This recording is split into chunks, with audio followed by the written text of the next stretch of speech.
Good morning everyone. मैं आपकी 4th class की हिंदी टीचर बोल रही हूँ। तो बच्चों, आज हम पढ़ेंगे अनेकार्थी शब्द। जैसे कि हम पहले पढ़ चुके हैं, पर्यायवाची शब्द पढ़े हैं, हमने विलोम शब्द पढ़े हैं। तो पर्यायवाची शब्द का होता है जो समानार्थी शब्द होते हैं, उनके कई शब्दों का अर्थ निकलते हैं, है ना। तो वो होते हैं समानार्थी शब्द। और विलोम शब्द जो होते हैं, जो शब्द दिए जाते हैं, उनके हम अपोजिट जो लिखते हैं, हम उनको बोलते हैं विलोम शब्द। तो बच्चों, आज हम पढ़ेंगे अनेकार्थी शब्द, है ना। अनेकार्थी शब्द पढ़ेंगे हिंदी में। तो अनेकार्थी शब्दों के कई अर्थ निकाले जाते हैं, तो उनके बारे में हम सीखेंगे कि अनेकार्थी शब्द कौन से होते हैं, है ना। तो वर्ड विद डिफरेंट मीनिंग, इनकी डिफरेंट मीनिंग सीखेंगे। एक से अधिक अर्थ बताने वाले शब्दों को अनेकार्थी शब्द कहते हैं। जैसे कि बच्चों, हम पढ़ रहे हैं अनेकार्थी शब्द, यानी वर्ड्स विद डिफरेंट मीनिंग्स, है ना। तो घन का मतलब क्या होता है? घन का मतलब होता है बादल, और घन का मतलब होता है हथौड़ा, है ना। ऐसे ही पत्र का मतलब क्या होता है? पत्ता, और पत्र का मतलब होता है चिट्ठी।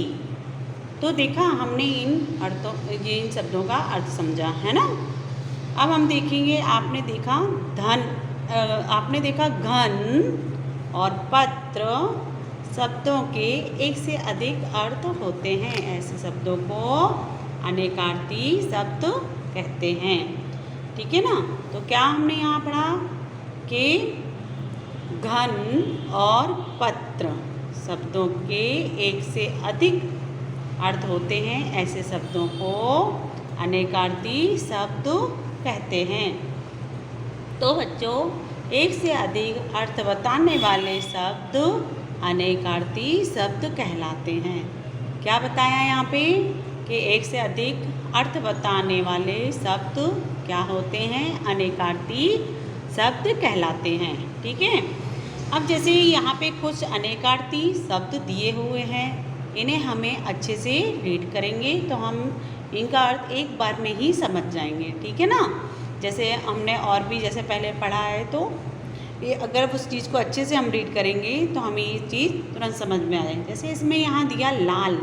अब लाल शब्द जो है, इसको हम कैसे यूज करेंगे? तो लाल का मतलब होता है रंग, लाल रंग, है ना। और जैसे बेटा होता है, उसको भी लाल कह के ही बुलाते हैं ना। तो हमें ये लाल जो शब्द दिया हुआ है, तो हमने उसको कैसे यूज़ किया है? अब हम इनके सेंटेंस बनाएंगे कि पूरा सेंटेंस बनाना तो कैसे यूज करेंगे। जैसे यहाँ दिया ना, टमाटर लाल होता है। क्या दिया है? टमाटर लाल होता है, ठीक है। ऐसे ही सेकंड नंबर, उठो लाल अब आंखें खोलो। क्या दिया हुआ है? उठो लाल अब आंखें खोलो, ठीक है। तो उस शब्द को हमें कैसे यूज किया, है ना। ये देखो पेंसिल से अंडरलाइन किया, ऐसे करना है, ठीक है, कि हमें लाल शब्द का यूज करना है। जैसे बच्चों, यहाँ पे जो दिए हैं, ये दिए हैं सामने भाग, तीर।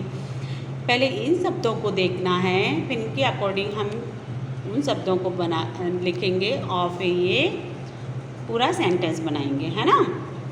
जैसे इसमें दिया भाग। भाग का मतलब होता है हिस्सा, और भाग का मतलब होता है भागना, होता है ना। ऐसे ही अब हिस्सा है तो उसको हमें सेंटेंस बनाना है। कैसे बनाएंगे?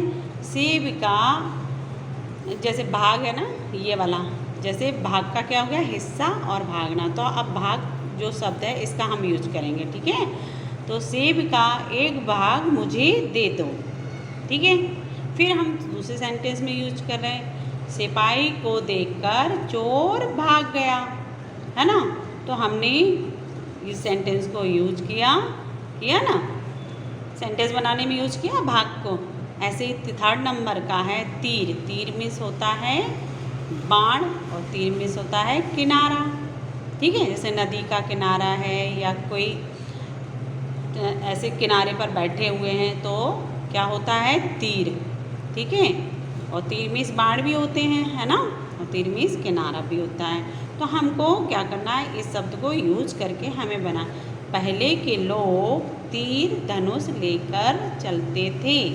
क्या है? पहले के लोग तीर धनुष लेकर चलते थे, है ना। फिर गंगा के तीर पर बहुत सारे तीर्थ स्थान हैं। क्या बताया है? गंगा के तीर पर बहुत सारे तीर्थ स्थान हैं। ठीक है ना। अब ऐसे ही यहाँ पे दिया है सुर। सुर मीन्स क्या होता है? देवता होता है। सुर मीन्स यानी जो हम स्वर निकलता है हमारे अंदर से, गाना गाते हैं कुछ भी तो वो स्वर निकलता है तो वो भी स्वर होता है ना। तो सुर मीन्स स्वर भी होता है ना। तो जैसे कि यहाँ सुर दिया है, अब हमें इसको यूज़ करना है कि धरती पर आदमी के रूप में सुर असुर दोनों हैं। क्या लिखा है? कि धरती पर आदमी के रूप में सुर असुर दोनों हैं। फिर क्या पूछा है? फिर हमें दूसरा सेंटेंस सुर का फिर सेंटेंस बनाना है। तो लता मंगेशकर का सुर बहुत अच्छा है। सुना है ना आपने लता मंगेशकर का नाम? वो काफ़ी अच्छा गाती हैं, है ना। तो लता मंगेशकर को तो हर कोई जानता है, उनके गाने बहुत पसंद करते हैं। क्यों? तो अब इन्हीं के ऊपर हमने ये सेंटेंस पूरा बना डाला है। जैसे सुर का यूज करना, लता मंगेशकर का सुर बहुत अच्छा है ना। ऐसे ही है घट। घट का मीन्स होता है घड़ा और घट का मीन्स होता है कम। तो हमें क्या करना है? इनको यूज़ करना है। घट का कैसे यूज करेंगे? घट मीन्स तो घड़ा भी हुआ और घट मीन्स कम, यानी कोई चीज़ कम हो जाए तो कम हो गई, है ना। ऐसे इसमें लिखा है श्री कृष्ण प्रतिदिन गोपियों को घट तोड़ देते थे। क्या लिखा है? श्री कृष्ण प्रतिदिन गोपियों का घट तोड़ देते थे। घट मीन्स क्या होता है जानते ना? जब गोपियाँ मटका लेके जाती थी ना तो वो क्या करते थे? वो पीछे से पत्थर से मार के तोड़ देते थे। तो क्या लिखा है? श्री कृष्ण प्रतिदिन गोपियों का घट तोड़ देते थे। ऐसे ही घट का हम फिर यूज करेंगे, मेरा वजन घट गया। ठीक है, हमें घट शब्द का यूज करना है ना। उत्तर, उत्तर मीन्स दिशा और उत्तर मीन्स जवाब। तो हमारे देश के उत्तर में हिमालय है। किस साइड बताया? कि हमारे देश के उत्तर में हिमालय है। जैसे हम कहीं जाते हैं या कुछ चीज़ बताते कि हाँ ये चीज़ उत्तर में है, ये चीज़ दक्षिण में है, ऐसे यूज़ करते हैं ना दिशाओं का। तो ऐसे ही इसमें यूज़ किया है कि क्या बताया? हमारे देश के उत्तर में हिमालय है। फिर दूसरा सेंटेंस कैसे यूज किया है? नीचे दिए गए प्रश्नों के उत्तर दीजिए। तो ये यहाँ पे उत्तर शब्द का यूज किया है ना। फिर दिया आम। आम का मतलब होता है फल और आम का मतलब होता है साधारण। कोई साधारण है उसके बारे में, कोई साधारण व्यक्ति है। फल का मीन्स यानी आम का मीन्स फल होता है। तो मुझे मीठा आम पसंद है। कोई चीज़ हमें पसंद होती तो हम बोलते ना अभी हमने बहुत सारे आम खाए होंगे, क्यों, है ना। तो कैसे? मुझे मीठा आम पसंद है। फिर दूसरी लाइन है वह एक आम आदमी है। तो किसी अन्य व्यक्ति के बारे में हम बात कर रहे हैं तो वो जैसे हम वो एक आम इंसान है या वो एक आम आदमी है जैसे बोलते हैं, इसी तरह यहाँ पर वह एक आम आदमी है। तो ऐसे ही आपका ये लास्ट वाला क्वेश्चन है हार। हार मिस क्या होता है? हार मिस होती है माला और हार मिस होती है पराजय। तो इसके हार की ये सेंटेंस, हार की भी जैसे बहुत सारे सेंटेंस होंगे लेकिन हमने दो दो सेंटेंस करके यहाँ पे पढ़े, है ना। अगर हमने भाई आपको टेस्ट में ये चीज़ दे दी आपको तो फिर आप अपने हिसाब से सेंटेंस बनाना, नहीं तो बुक का पढ़ के आना, है ना। बुक का तो पढ़ना ही, और अगर अलग से आपको बुक से हट के दे दिया तो आपको खुद लिखना पड़ेगा। इसलिए हमें प्रैक्टिस करने की बहुत ज़रूरत है। तो हार का मतलब माला भी होती है, हार का मतलब पराजय भी होती है ना। तो जैसे यहाँ बताया वर ने वधू के गले में हार डाला। ठीक है, वर ने वधू के गले में हार डाला। तो जैसे जयमाला वगैरह डलती है ना तो बोलते नहीं कि वर ने वधू के गले में हार डाला या जयमाला डाली, ऐसे यूज़ करते नहीं इन शब्दों को। ऐसे ही इसमें बताया है वर ने वधू के गले में हार डाला। ऐसे ही सेकंड नंबर का है हार का क्या हो गया, पराजय, है ना।